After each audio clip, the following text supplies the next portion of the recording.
डर ऐसी भावना है कि अगर इंसान के दिलो दिमाग में बैठ जाए तो अपने आप को पूरी तरह खत्म करने से भी पीछे नहीं हटता। तो फिर डर के मारे अपना धर्म परिवर्तन कर लेना कौन सी बड़ी बात है।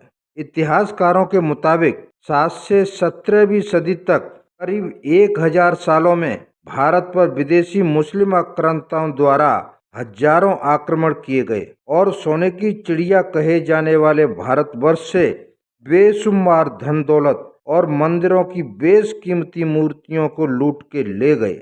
इतिहासकारों में मतभेद हो सकते हैं, लेकिन ये 100% सही है कि हिंदुस्तान की हिंदू आबादी पर जमकर जुल्म ढाए और कत्लेआम किया। इसी जुल्म और कत्लेआम के डर से घबराकर लाखों हिंदू जनता ने अपना धर्म परिवर्तन करा लिया। मैंने इस वीडियो के आधार पर आपके लिए एक चैलेंज किया है, उस पर कमेंट कीजिए।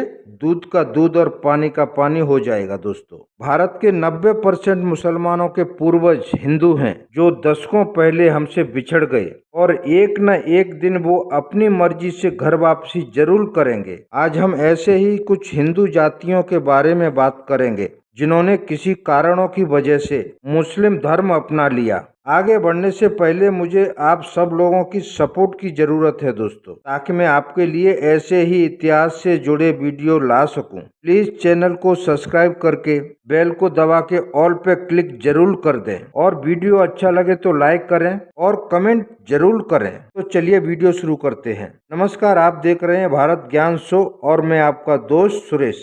दोस्तों, घर का कोई सदस्य अगर कोई फैसला लेता है तो ये उसका फैसला पूरे घर पर लागू नहीं होता, मगर जो घर का मुखिया होता है अगर वो कोई फैसला लेता है तो उसका फैसला पूरे घर पर लागू होता है। बिल्कुल यही चाल सिकंदर लोधी ने चली। सिकंदर लोधी अफगानी आक्रमणकारी के क्रूर शासक बहलोत लोधी का तीसरा पुत्र था। नरहिंद के सुनार की अपहत की गई कन्या से बलात्कार की पैदाइश है सिकंदर लोधी।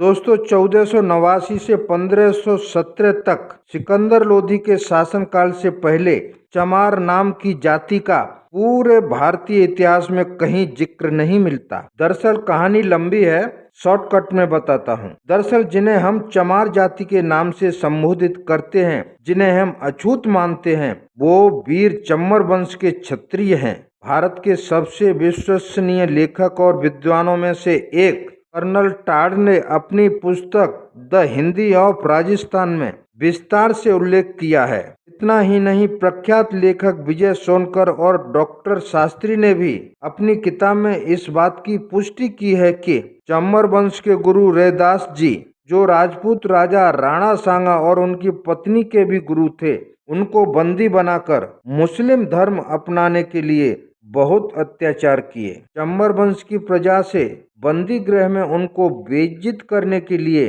खाल निकलवाता था, चमड़े का काम करवाता था और बेइज्जत करने के लिए उनको चमार कहकर संबोधित करता था। सिकंदर लोधी ने नगरकोट के ज्वालामुखी मंदिर की मूर्तियों को तोड़कर उसके टुकड़ों को कसाईयों को मांस तोलने के लिए बांट दिए थे। 1891 ईस्वी में मारवाड़ में हुई जनगणना के सुपरिटेंडेंट मुंशी हरदयाल सिंह इस संबंध में पड़ताल के बाद इसी निष्कर्ष पर पहुंचे कि अरबों और तुर्कों के हमले होते थे। उनका यह कायदा था कि वे लोग फतेह होने के बाद आम हिंदुओं और खास करके राजपूत और दूसरी लड़ने वाली कौमों के आदमियों को या तो मुसलमान बना लेते थे या मार डालते थे, जिससे वे मुकाबला करने के लायक न रहें। उस वक्त राजपूतों को जो लड़ाई में हरा देता था, उसके बाद राजपूत मुकाबला नहीं कर सकते थे। जान बचाने की दो ही सूरतें थीं, या तो मुसलमान हो जाते या राजपूती छोड़कर कमीन जात में मिल जाते थे और उन्हीं के इशारों पर काम करने लगते थे।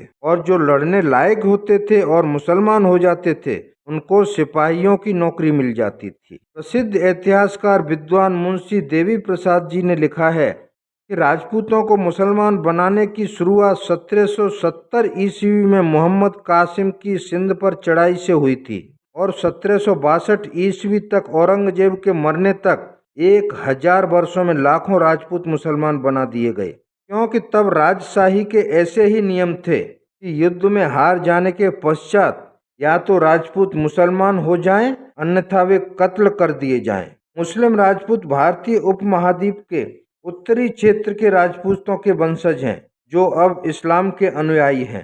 भारतीय इतिहास के मध्यकाल में ये लोग हिंदू धर्म से इस्लाम में परिवर्तित हुए थे, किंतु उन्होंने अपने उपनाम जैसे चौहान, शाह आदि को बरकरार रखा। यह लोग राजपूतों के ही वंशज हैं, परंतु धर्मांतरण बाद मुस्लिम स्त्री से विवाह कर ये पूर्ण रूप से मुस्लिम हो गए। मुगल साम्राज्य के दौरान गुजरात के हजारों राजपूतों ने इस्लाम धर्म कबूल किया था, जिन्हें मोहरे इस्लाम गरासिया कहते हैं। मोहरे इस्लाम गरासिया का मतलब ऊपर से इस्लाम की मोहर लगी है मगर अंदर से हिंदू हैं और अपने घरों में नमाज की जगह कुल देवी की पूजा करते हैं। गुजरात में करीब 4.5 लाख राजपूत जो इस्लाम कबूल कर चुके हैं, एक प्रतिनिधि मंडल के माध्यम से घर वापसी की इच्छा प्रकट की है, जिन्हें घर वापसी कराकर अपने सम्मानित समाज में सम्मिलित किया जाएगा।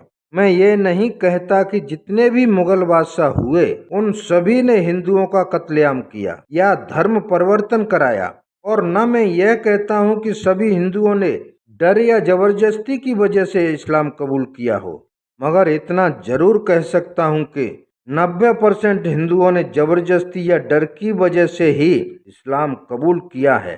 चलो मैं आपको एक चैलेंज करता हूँ। मैं अपने 5 पूर्वजों के नाम आपको बताता हूँ।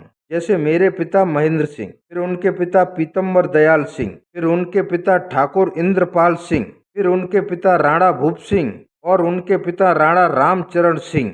इसी तरह से अगर कोई मुस्लिम भाई अपने 5 पूर्वजों के नाम बता दे तो मैं समझूंगा कि सचमुच असली मुसलमान है, वरना वह अपने रास्ते से भटका हुआ हमारा ही कोई हिंदू भाई होगा। इस वीडियो में बस इतना ही। मेरी वीडियो अच्छी लगी हो तो लाइक, कमेंट, शेयर करें और सब्सक्राइब करना न भूलें। Thank you for watching my video. जय हिंद।